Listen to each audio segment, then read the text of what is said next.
এতগুলো সিঁড়ি উঠলাম, এতটা কষ্ট করলাম জাস্ট একটা কারণে। আর আমার এখন মনে হচ্ছে যে না, এটা ফাইনালি ওর্থ ইট। এই ধরনের রেস্টুরেন্টে আসবেন না খাওয়া দাওয়ার জন্য, কারণ এই রেস্টুরেন্টগুলো হচ্ছে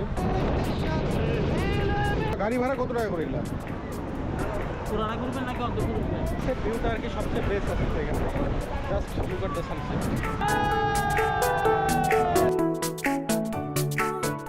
গুড মর্নিং গাইস, কী অবস্থা সবার? তো আজকে হচ্ছে কক্সবাজারে হচ্ছে আমাদের ফাইনাল দিন। তো আজকের প্ল্যানটা হচ্ছে কিছুটা এরকম যে আমরা ট্রাই করবো হচ্ছে চাঁদের গাড়ি নেওয়ার অথবা একটা অটো নেওয়ার। তো বেস্ট ট্রাই থাকবে যদি বাজেটের ভিতরে আমরা একটা চাঁদের গাড়ি পাই আর কি। তো ওই গাড়িতে করে আজকে সারাদিন আমরা ঘোরাঘুরি করবো। এখন হচ্ছে আমরা যেখানে আছি এটা হচ্ছে ডলফিন মোড় কক্সবাজারের। এটা হচ্ছে একটা সিটি সেন্টার, একটা বিজি পয়েন্ট। এটা হচ্ছে ডলফিন মোড়, কিন্তু ডলফিন মোড়ে ডলফিন হাঙ্গর আছে। হ্যাঁ, আমাদের ডলফিন মোড়ে ডলফিন নেই। ইন্টারেস্টিং পয়েন্ট, নাম রাখছে ডলফিন মোড়, কিন্তু ঠিক আছে যেটা মাঝখানে যে স্ট্যাচুটা আছে সেটা মূলত ডলফিন না, সেটা হচ্ছে একটা হাঙ্গর। এটা রিয়েলি ফানি। ডলফিন মোড়ে যারা আসবেন ঠিক আছে, তাদের আরেকটা ইম্পর্টেন্ট বিষয় বলে রাখি, তারা হচ্ছে এখানে বাইক ভাড়া করতে পারবেন আপনারা হচ্ছে ঘন্টা হিসেবে। এখানে এই যে এখানে দেখতেছেন বাইকগুলো, এই বাইকগুলো আপনারা সবাই এখানে হায়ার করতে পারবেন। এখানে আসে হচ্ছে লং টাইমের জন্য আপনারা হায়ার করতে পারবেন বাইকগুলো। এখানে কি বাইক ভাড়া দেয়? হ্যাঁ, এখানে বাইক ভাড়া দেয়। হ্যাঁ, এখানেই। আচ্ছা ভাইয়া, বাইকগুলো কত টাকা করে ভাড়া? হ্যাঁ ভাইয়া, হ্যাঁ, কীরকম সিস্টেমে? প্রতি ঘন্টা 300 টাকা। যদি আপনি প্যাকেজ সিস্টেম নেন তাহলে আচ্ছা, একটু দাঁড়া, পরে ফোন দিচ্ছি। হ্যাঁ, প্রতি ঘন্টা 300 টাকার প্যাকেজটা কীরকম? গল্প করি 4 ঘন্টা 6 ঘন্টা 8 ঘন্টার প্যাকেজ। আচ্ছা, যদি 6 ঘন্টা কীরকম? 6 ঘন্টা যদি প্যাকেজ নেন তাহলে 6 ঘন্টা আমরা 1400 টাকা রাখি প্যাকেজ। 6 ঘন্টা। তো আপনারা দেখতে পাচ্ছেন আর কি 3 ঘন্টা হচ্ছে কত টাকা বললেন? 4 ঘন্টা 3 ঘন্টা 800 টাকা, 4 ঘন্টা 1000 টাকা, আর 6 ঘন্টা হচ্ছে 1400 টাকা। এইখানে দেখেন অনেক ভ্যারাইটির বাইকগুলো আছে। প্রিন্স ভাই কোনটা পছন্দ? বাইক তো সবগুলোই ভালো, কিন্তু লেটেস্টের ভিতরে আপাতত এফজেড এর মাঝে। এফজেড না? তাহলে আপনারা একবার 8 ঘন্টাটা নিয়ে যান ভাই। আমরা 6 ঘন্টা লাগবেই না, 8 ঘন্টা লাগবে না, রাত হবে। কারণ আমরা এখানে এসে টাইম ওয়েস্ট করবো, তো ওইদিকে আমাদের 6 ঘন্টা হলে না। 4টা বাইক নিবো। হ্যাঁ, তুমি যদি একটা হিসাব করো তাহলে তোমার ওই 4টা হিসাব করো তাহলে তুমি নিচে নামো। 12 টাকা করে দেন লাস্ট। 4টা যদি নেন বাইরে থেকে ফ্রেশ বাইকগুলো যাবেন 4টা 1200 লাস্ট ভাই। লিগ্যাল প্রাইস, এক্সপার্ট না? Legal price. তাহলে আমরা বাইকগুলো আপনি পাবেন প্রাইস কত করে যাচ্ছে চারটা? 1200। একটা 1200। কত ঘন্টা? 6 ঘন্টা। কম রাখা যায় না?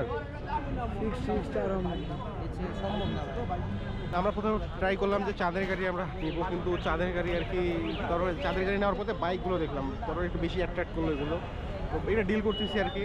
তো 6 ঘন্টার জন্য নিতে যাচ্ছি। 6 ঘন্টা ওরা একদম মানে ফিক্সড করে বলতেছে 1200 টাকা করে পড়বে প্রতিটা গাড়ি। এই যে এই গাড়িগুলো 1200 টাকা করে চাচ্ছে। এখন আমরা ট্রাই করতেছি আর কি একটু 1000-এর এদিকে নিয়ে আসতে। 4টা নিব, 4000 এদিকে আসলে আর কি আমাদের মানে রিজনেবল লাগতেছে আমার কাছে। 1200 একটু বেশি লাগতেছে। তো দেখি কথা বলে দেখি কতটুকু আর কি কম করা যায়। আমরা চাঁদের গাড়ি না নিয়ে আমরা 4টা বাইক ভাড়া করলাম, ঠিক আছে? এই যে এই 4টা বাইক নিব আমরা, এটা এটা এটা এটা 4টা বাইক নিব। আর বাইক ভাড়া করতে হলে অবশ্যই একটা ড্রাইভিং লাইসেন্স থাকতে হবে এবং ভোটার আইডি কার্ড লাগবে। এই যে এখানে হচ্ছে আপনার আইডি কার্ড নিয়ে আপনাকে হচ্ছে ফর্ম ফিল আপ করতেছে একটা, ওরা হচ্ছে আপনাকে বাইকগুলো দিবে। আইডি কার্ড মাস্ট নিয়ে আসবেন এবং হচ্ছে আর সঙ্গে হচ্ছে আপনার ড্রাইভিং লাইসেন্স একজনের থাকতে হবে। একজনের থাকলে ইনাফ হয়তো। আর আমাদের কস্টগুলো পড়লো হচ্ছে 1000 টাকা করে পড়লো। আমার 4টা বাইক নিলাম 4000 টাকা। কত যুদ্ধের পরে ভাই বাইক ফিক্স। এটার পিছনে যে একটা বড় যুদ্ধ হয়েছে, ওটা কিছু বলবা প্লিজ ভাই? যুদ্ধটা বিষয়ে কিছু বলো। কতক্ষণ যুদ্ধ করলাম আমরা বাইক নেওয়ার জন্য? যদি এটা আমি বলি যাক না বলি, কিন্তু বাইকের এক্সপিরিয়েন্স অবশ্যই এখানে এসে আপনারা নেবেন। হ্যাঁ, কারণ যারা বাইক রাইডার বা বাইক পছন্দ করে আর যারা উন্মুক্ত ঘুরতে চায় এদের জন্য অফকোর্স এই এক্সপিরিয়েন্স অবশ্যই প্রয়োজন। মেরিন ড্রাইভের কথা কিছু বলো ভাই, বাইকে কি মজাটা হবে? আমি আসলে বলছি না, ওখানে গিয়ে আমি আমার রিয়াকশনটা দিব। মিসকাত ভাই সয় সম্পত্তি লেগে দিতে সব এখানে। ওরা আমাকে আমার মতো এখানে আসলে কিছু ডকুমেন্টস আপনাদেরকে অবশ্যই signature করতে হবে, আইন মেনে চলতে হবে। কেউ বলে না ভাই অরেঞ্জ কালারটা এই করে বাচ্চাদের কিন্তু ভাই একটু ফাইনালি হচ্ছে আমরা বাইক নিয়ে বাইক রাইডে চলে আসছি টেকনাফের উদ্দেশ্যে, ঠিক আছে? এই যে পুরো বাইকার এখানে।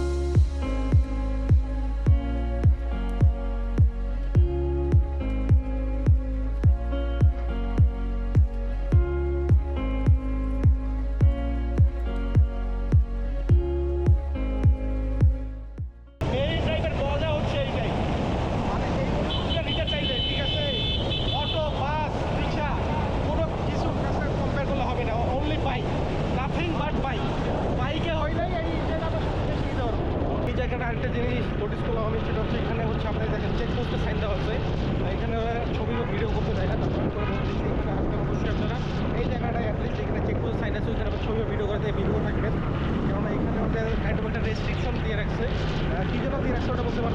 এটা থেকে অবশ্যই আপনার বিরত থাকবেন। আমরা হচ্ছে হিমছড়িতে চলে আসছি। এটা হচ্ছে আমরা সামনে হচ্ছে হিমছড়ির প্রবেশ, হিমছড়ি ঝর্ণা। ওইখানেগুলো তো একটা ওয়াটারফল আছে, ওয়াটারফলটাই দেখতে পারবো।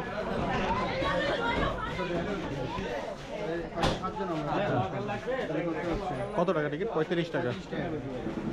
এই জায়গাতে ইন্টারেস্টিং তেমন কিছুই নাই, জাস্ট এখানে হচ্ছে দোকান। সবচেয়ে বেশি ইন্টারেস্টিং যেটা আছে সেটা হচ্ছে ওয়াটারফলটা। এই ওয়াটারফলটাই দেখবো, ওয়াটারফলটা দেখে এখান থেকে টাটা বাই বাই করে দিব। সামনে হচ্ছে হিমছড়ি ঝর্ণা। এই ঝর্ণাটা দেখার জন্য এত দূর আসলাম। এই ওয়াটারফলটা খুব বেশি একটা ইন্টারেস্টিং লাগতেছে না আমার কাছে। এটা কি আর্টিফিশিয়াল নাকি ভাই? হিমছড়ি ঝর্ণাতে আসে এখানে একজন বার্ড লাভারকে দেখতে পারলাম। ভাই এগুলোর নাম কি আপু? Mango mango. 1 ম্যাঙ্গো 2 আচ্ছা আচ্ছা। এমনিতে রিয়েল নাম কি জানো বললো? সানকনুর। সানকনুর। আচ্ছা, এটা রিয়েল নাম হচ্ছে সানকনুর। মুখে উচ্চারণে আসতেছে না আমার। হিমছড়িতে আসলে হচ্ছে আপনার এইভাবে পাহাড়ে উঠতে পারবেন। আর এইখানে উঠার একটাই উদ্দেশ্য, সেটা হচ্ছে যে সমুদ্রের ভিউটা নেওয়ার জন্য। তাছাড়া আর কোনো কারণ নাই। কারণ সব গাছ শুকাই গেছে, পাতাও নেই গেছে। আর পরিবেশের অবস্থা খুব একটা ভালো না। জাস্ট একটাই উদ্দেশ্য, জাস্ট দেখবো যে ভিউটা কেমন আসে সমুদ্র এখান থেকে, আর কিছু না। সিঁড়িতে ওঠার আগে সতর্ক বাণীগুলো অবশ্যই সবাই পড়ে নেবেন। ধূমপান অবশ্যই করবেন, হার্টের রোগীরা উপরে অবশ্যই উঠবেন। কারো কথা শুনে আতঙ্কিত হয়ে উপর থেকে পড়ে যাবেন, দুর্ঘটনার শিকার হতেও পারে। সুন্দরভাবে তাড়াহুড়া করে সিঁড়ি দিয়ে উঠবেন ভাই, আস্তে আস্তে। অলওয়েজ পজিটিভ নাকি ভাই? হ্যাঁ, এতগুলো সিঁড়ি উঠলাম, এতটা কষ্ট করলাম জাস্ট একটা কারণে। আর আমার এখন মনে হচ্ছে যে না, এটা ফাইনালি ওর্থ ইট। সেটা হচ্ছে এই ভিউটার জন্য। Just look at the view guys. শুধুমাত্র এই ভিউটার জন্যই এতগুলো কষ্ট, এই ভিউটার জন্য। সিরিয়াসলি ভিউটা দেখে একদম মন শান্তি হয়ে গেল। মানে এতগুলো সিঁড়ি যে উঠলাম শুধুমাত্র এই ভিউটা দেখে দেখার জন্য। ইনানির সামনে হচ্ছে আমাদের একটা চেকপোস্ট পড়ে। আর এই চেকপোস্টের কারণে অনেক লম্বা জ্যাম হয়, দেখতে পাচ্ছেন অনেক লম্বা জ্যাম। আগে যে আমরা চাঁদের গাড়ি নিয়ে নিই, 4 চাকা থাকলে একদম ওখানে জ্যামে পড়ে যেতাম। আর বাইক থাকার কারণে আমরা হচ্ছে সাইড দিয়ে চলে যেতে পারছি। তো এখানে আসলে বাইক নিয়ে আসলে এটা একটা অ্যাডভান্টেজ থাকতেছে আমাদের কাছে। বর্তমানে হচ্ছে আমরা একটা চেকপোস্টে যাচ্ছি, যে চেকপোস্টটা আসছে এটাকে রেজুখাল চেকপোস্ট বলে। আর এটা হচ্ছে এই ব্রিজটা, পাশে হচ্ছে একটা সমুদ্র আর কি। ওভারটেক করা যাবে না ভাই এখানে আর কি। ট্রাই করবেন এখানে ওভারটেক না করার এই ব্রিজে, কারণ এটা অনেক ঝুঁকিপূর্ণ একটা ব্রিজ এইটা। আর সামনে হচ্ছে আপনার ওশেন, ওই পাশে একদম গ্রিন কালার, মানে জাস্ট কি বলবো, জোস লাগতেছে পানিটা। আমরা হচ্ছে এখানে আমাদের গাড়িটা একটু দাঁড়া করাইছিলাম বাইকগুলো, জাস্ট এই ভিউটা একবার দেখেন গাইস। এই ভিউটা সত্যি অস্থির, এরকম ব্রিজের পাশে এই ভিউটা অস্থির একটা ভিউ। আর এই ভিউয়ের সামনে আর কিছু হয় না, just look at the view.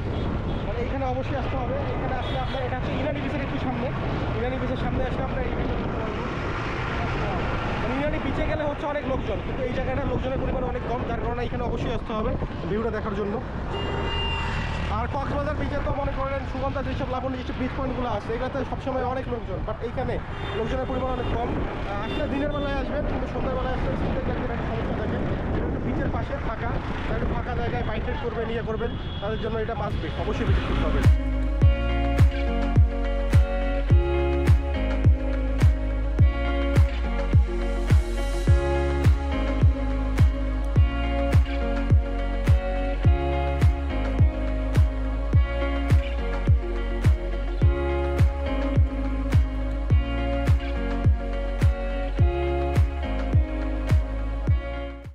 এখন আমরা চলে আসছি হচ্ছে পাটুয়া টিক সি বিচে।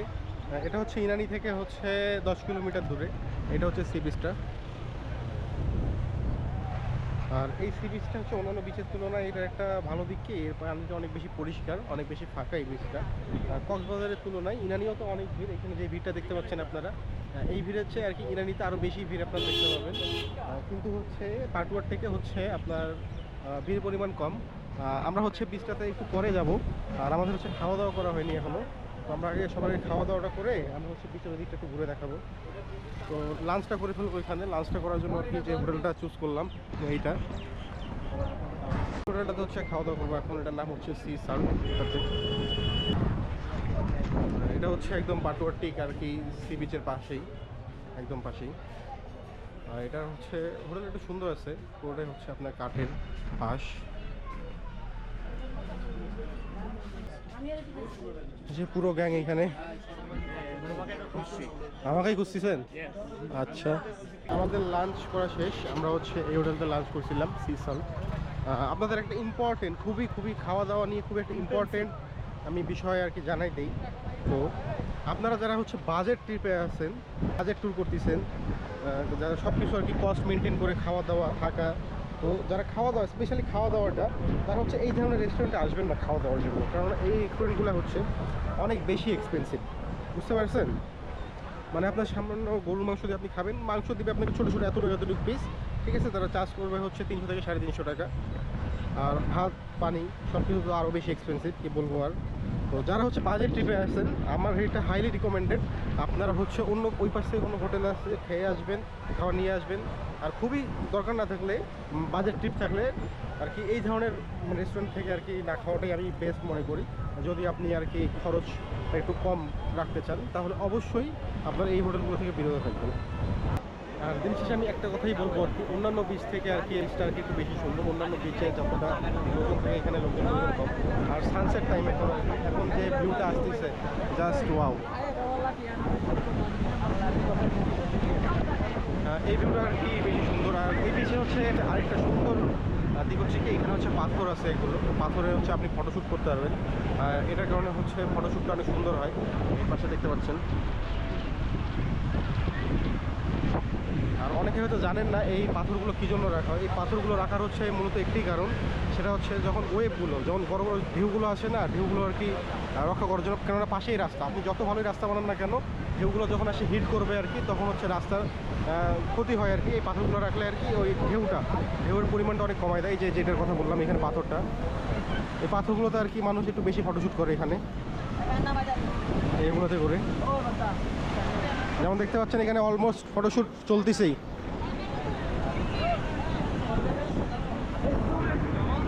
তোমার গাড়ি ভাড়া কত টাকা করে নিলাম? পুরাটা করবেন নাকি অর্ধেক করবেন? পুরোটা কত আর অর্ধেক কত? পুরাটা গেলে 600 টাকা, অর্ধেক গেলে 300 টাকা। বাইককে আমরা সিঙ্গেল একাই চালাতে পারবো না, আপনিও থাকবেন? হ্যাঁ, চালাইতে পারলে যান। চালাইতে পারি। বাইকের মতোই তো অটো গিয়ার সিস্টেম। চালাইতে পারলে আচ্ছা, 4 জন বসতে পারবেন। না আমরা দুইজনে বসলাম, আমরা 3 জন বসলাম। কত টাকা দিতে হবে? যারা লংটা যাবে, না লং না, আমরা শর্ট পারবো। শর্ট গেলে 300 টাকা। শর্ট গেলে 300। এখানে হচ্ছে পাওয়ার টেক বিচ থেকে আসার পথে হচ্ছে আরেকটা সুন্দর বিচ পড়ে। এই বিচটাতে হচ্ছে স্পেশালিটি কি, এই বিচে হচ্ছে আপনারা বিভিন্ন নৌকাগুলো যেগুলো আছে, ট্রলার টাইপের নৌকাগুলো, এগুলো এই যে এগুলো এই পাশেরগুলো, এগুলোতে হচ্ছে আপনারা ফটোশ্যুট করতে পারবেন। এই বিচটার পাশে আর কি এগুলো রাখে দিয়েছে, আপনারা আসলেই দেখতে পারবেন এখানে। মানে হচ্ছে আপনি ইনানি যাওয়ার পথ দেখতে পারবেন, এই ট্রলারগুলো দেখলে বুঝতে পারবেন এইটাই ওইটা বিচটা। অনেকগুলো হচ্ছে আপনার এখানে ট্রলার রেখে দিচ্ছে, নৌকা। তো এখানে হচ্ছে ফটোশ্যুটটা সুন্দর হয়। সবাই আর কি মেনলি এখানে আসে হচ্ছে একটু, এটা অনেক ফাঁকা। এই বিচটাতে আর কি লোকজন নাই বললেই চলে, একদম কম লোকজন। তো এই বিচটাতে আমরা অবশ্যই আসবেন যদি একটু ফাঁকা নিরিবিলি ফিল নিতে চান। অন্যান্য বিচেও আপনি অবশ্যই যাবেন, কিন্তু এই বিচটাতে অবশ্যই আসতে হবে, কেননা এটা অনেক বেশি ফাঁকা। আপনি মন মতো ফটোশ্যুট করতে পারবেন। দেখা যায় যে অনেক সময় ফটোশ্যুটের সময় হচ্ছে ছবির মধ্যে ফ্রেম অনেক লোকজন চলে আসে, কিন্তু এখানে দেখেন ফাঁকার পরিমাণ অনেক বেশি। আর নিজের মতো করে আপনারা এই বিচে সময় কাটাতে পারবেন। তো যাক, এই বিচটা আমার কাছে ভালো লাগলো। আর ট্রলারের ফটোশ্যুটটা অলওয়েজ বেস্ট হয়। আর এখন সানসেটের টাইম, সানসেটটা দেখতেই পাচ্ছেন কত জোর সানসেট। আর এইদিকে হচ্ছে ইমু ভাই তার ভালোবাসার মানুষের জন্য এই পাশে বিচের মধ্যে লেখছে ইমু হুমায়রা জ্যোতি, আর ওইটার ভিডিও করতেছে। সবাই নাম লিখতেছে, তাই আমিও নাম লিখতেছি। নিজের কেউ নাই, ভালোবাসার কোনো মানুষ নাই, তাই নিজের নামটাই লিখবো।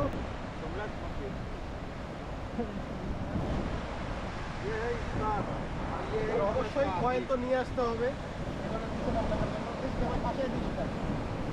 গেল খতম। নিজের নামটা তো লিখলেন ভাই, কিন্তু ভালোবাসার মানুষের নামটা লিখবেন না? হ্যাঁ, ওকে।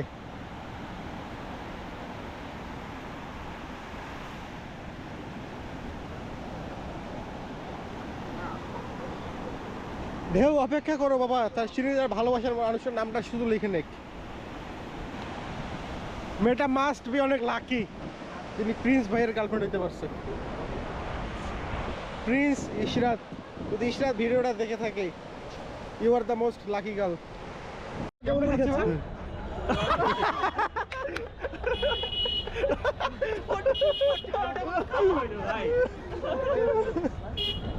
তো একটা মেয়ে রাস্তা দিয়ে যাচ্ছিল আসলে সে বিড়ি খেতে খেতে যাচ্ছিল এটাই প্রিন্স ভাই দেখাইলো কেমনে খাচ্ছিল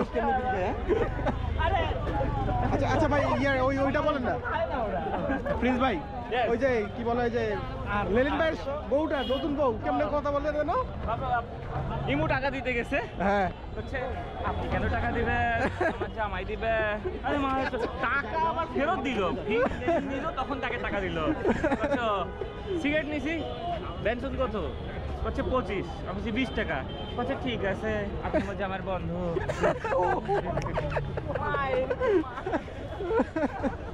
আমরা বিচ থেকে চলে আসলাম ঘোরাঘুরি ওইখানেই শেষ তো আজকের ব্লগটা এই পর্যন্তই এখানেই শেষ করে দেই তো ব্লগটা যদি সবার ভালো লাগে তো অবশ্যই চ্যানেলটা সাবস্ক্রাইব করবেন আর যারা ফেসবুকে দেখবেন তারা অবশ্যই পেজটাকে ফলো করবেন তো আপনাদের সবার সাথে দেখা হবে একটা নতুন ভিডিওতে আল্লাহ হাফেজ